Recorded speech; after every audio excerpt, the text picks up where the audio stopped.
ಕರಡಿ ಬಿಟ್ಟಂಗೆ ಬಂದ್ಬಿಟ್ಟೆ. ತಂಗಿ, ನಾನೇನು ಒಳಗೆ ಬರ್ಬೋದಾ? ಬರ್ಬೋದಾ ಅಂತ ಕೇಳ್ತಿದ್ಯಾ? ಅವನು ತಪ್ಪಲ್ಲ. ಸಮಯ ಸಂದರ್ಭ ನೋಡಿದೆ ನಾವು ಶುರು ಮಾಡ್ಬಿಟ್ಟಲ್ಲ, ನಮ್ಮ ತಪ್ಪು. ಪರವಾಗಿಲ್ಲ. ಏನಪ್ಪ ಸಾಹಿತಿಗಳು ಇವತ್ತು ನಮ್ಮ ಮನೆಯವರೆಗೂ ಪಾದ ಬೆಳೆಸ್ಬಿಟ್ಟಿದ್ದಾರೆ. ಏನ್ ಸಮಾಚಾರ? ಅಂದ್ರು ತಮ್ಮದು ಪೊಲೀಸ್ ವೃತ್ತಿ. ಮನುಷ್ಯನ ಮುಖ ನೋಡಿದ ತಕ್ಷಣ ಬಹಳ ಬೇಗ ಹೇಳಿದ್ ಬಿಡ್ತೀರಾ ಅಲ್ವಾ? ನಾನು ಇವತ್ತು ನಿಮ್ಮಿಬ್ಬರಿಗೂ ಒಂದು ಗುಪ್ತ ವಿಷಯನ ತಿಳಿಸ್ಬೇಕಾಗಿದೆ. ಅದೇನಪ್ಪ ಅಂತ ವಿಷಯ? ಗುಪ್ತ ವಿಷಯನ? ಏನದು? ತಿಳಿಸಿದ ತಕ್ಷಣ ನೀವು ಬೇಜಾರು ಮಾಡ್ಕೊಳ್ಬಾರ್ದು, ನನ್ನ ಮೇಲೆ ತಪ್ಪ ಅರ್ಥ ತಿಳ್ಕೊಳ್ಬಾರ್ದು. ನಾವ್ ಯಾಕಪ್ಪ ಬೇಜಾರು ಮಾಡ್ಕೋತೀವಿ? ವಿಷಯ ಏನು ಅಂತ ತಿಳಿಸಿ. ಅದೇನು ಅಂತ ಹೇಳು. ಇಷ್ಟು ದಿನ ನನ್ನ ಮನಸ್ಸಿನಲ್ಲೇ ಬಚ್ಚಿಟ್ಕೊಂಡಿದ್ದೆ, ಆದ್ರೆ ಸಮಯ ಸಂದರ್ಭಕ್ಕನುಸಾರವಾಗಿ ಈಗ ನಿಮ್ಮ ಮುಂದೆ ಹೇಳಲೇಬೇಕಾಗಿದೆ. ಇದೇ ತಿಂಗಳ ಕೊನೆಯ ತಾರೀಕು ಅಂದ್ರೆ 31ನೇ ತಾರೀಕು ನನ್ನ ಮದುವೆ ಫಿಕ್ಸ್ ಆಗಿದೆ. ವೆಡ್ಡಿಂಗ್ ಕಾರ್ಡ್ ಕೂಡ ರೆಡಿ ಆಗಿದೆ.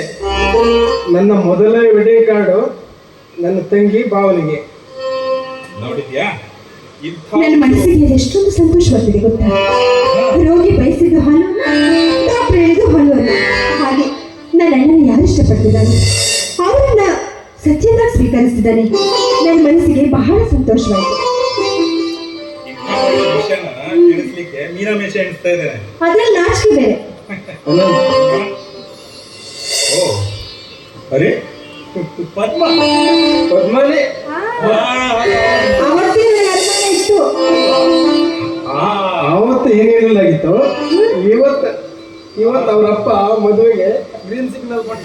ನೀನು ನನ್ನ ಹತ್ರ ಸುಳ್ಳು ಹೇಳ್ಬೇಡ, ನನಗೆಲ್ಲ ಗೊತ್ತು. ಹೌದು ಶಾಂತೇಶ್, ಈ ಪದ್ಮ ಅಂದ್ರೆ ಲಾಯರ್ ಲಕ್ಷ್ಮಣ್ ರಾಯ್ ಅವ್ರ ಮಗಳು ತಾನೆ? ನಿಜ. ನನಗೂ ಮತ್ತೆ ಪದ್ಮಾಳಿಗೂ ಕಾಲೇಜ್ನಲ್ಲಿ ಇರುವಾಗಲೇ ಪ್ರೀತಿ ಬೆಳೆದಿತ್ತು. ಆವಾಗಲೇ ಮದುವೆ ಆಗ್ಬೇಕಂತ ತೀರ್ಮಾನ ಮಾಡಿದ್ವಿ. ಆದ್ರೆ ಆ ಸುಯೋಗ ಅಂತೂ ಈಗ ಕೊಡ್ಬಂತು. ನೀನೇ ಮದುವೆಗೆ ಮುಂದೆ ನಿಂತು ನನ್ನ ಮದುವೆ ಮಾಡಬೇಕು. ಖಂಡಿತ ಕಣ. ನೋಡು, ಹಣ ಹಾಕಿ ಕೂಡಿ ಬಂದ್ರೆ ಹಡೆದವರು ಬೇಕಿಲ್ಲ ಅಂತಾರಲ್ಲ, ಹಾಗಾಯ್ತು. ನನ್ನ ಪಾಲಿಗಂತೂ ಹಡೆದವರಂತೂ ಯಾರೂ ಇಲ್ಲ. ನಿನ್ನೆ ನನ್ನ ಸರ್ವಸ್ವ ಅಂತ ತಿಳ್ಕೊಂಡಿದ್ದೀನಿ. ಅಣ್ಣ, ನನಗೆ ಎಷ್ಟೊಂದು ಸಂತೋಷವಾಗ್ತಿದೆ ಗೊತ್ತಾ? ನಿಜವಾಗ್ಲೂ ನಿನ್ನ ಅದೃಷ್ಟವಂತ. ಪ್ರೀತಿ ಮಾಡಿದ ಹುಡುಗಿಯನ್ನೇ ಕೈ ಹಿಡಿತೀನಿ. ಖಂಡಿತ ನಿಮ್ಮಿಬ್ಬರು ಬಾಳು ಆ ಹಾಲು ಚೆಲ್ಲಿಗಿಂತ ಹೀಗಾಗಿರುತ್ತೆ. ನಾನು ದೇವರನ್ನು ಕೇಳ್ಕೊಳ್ಳೋದಷ್ಟೇ, ನೀವಿಬ್ಬರು ಹೇಗೆ ಅನ್ಯೋನ್ಯವಾಗಿದ್ದೀರೋ ನನ್ನ ಬಾಳು ಹಾಗೆ ಇರಲಿ ಅಂತ. ಖಂಡಿತ ಹಾಗೆ ಇರುತ್ತೆ. ಅದಾಗಿ ನೀನ್ ಟೆನ್ಷನ್ ಮಾಡ್ಕೋಬೇಡ. ನಿನ್ ಮದುವೆ ವ್ಯವಸ್ಥೆ ಎಲ್ಲಾನು ಹಾಗೆ ಮಾಡ್ತೀನಿ. ಎಲ್ಲ ನಮ್ದೇ ಜವಾಬ್ದಾರಿ. ಹೌದು. ಹಾಗೆ ಈ ಕೇಳು, ಹಾಗೆ ಇವ್ರಿಗೆ ಉಳಿಲಿಕ್ಕೆ ನಮ್ಮ ಮನೆಯಲ್ಲೇ ವ್ಯವಸ್ಥೆ ಮಾಡೋಣ. ಮತ್ತೆ ಇದು ಬೇರೆ ಒಳ್ಳೇದೇ ಅಲ್ಲ, ನನ್ ಖರ್ಚೇನಿಲ್ಲ. ಹಾಗಾದ್ರೆ ನಿಮ್ದೇನು ಖರ್ಚಿಲ್ಲ. ಮದುಮಗಾಗಿ ಬಂದ್ರೆ ಸಾಕು, ಎಲ್ಲ ನಾವೇ ಮಾಡ್ತೀವಿ. ಇವತ್ತು ಒಳ್ಳೆ ಗುಡ್ ನ್ಯೂಸ್ ಅನ್ನೇ ಕೊಟ್ಟಿದ್ದಾನೆ.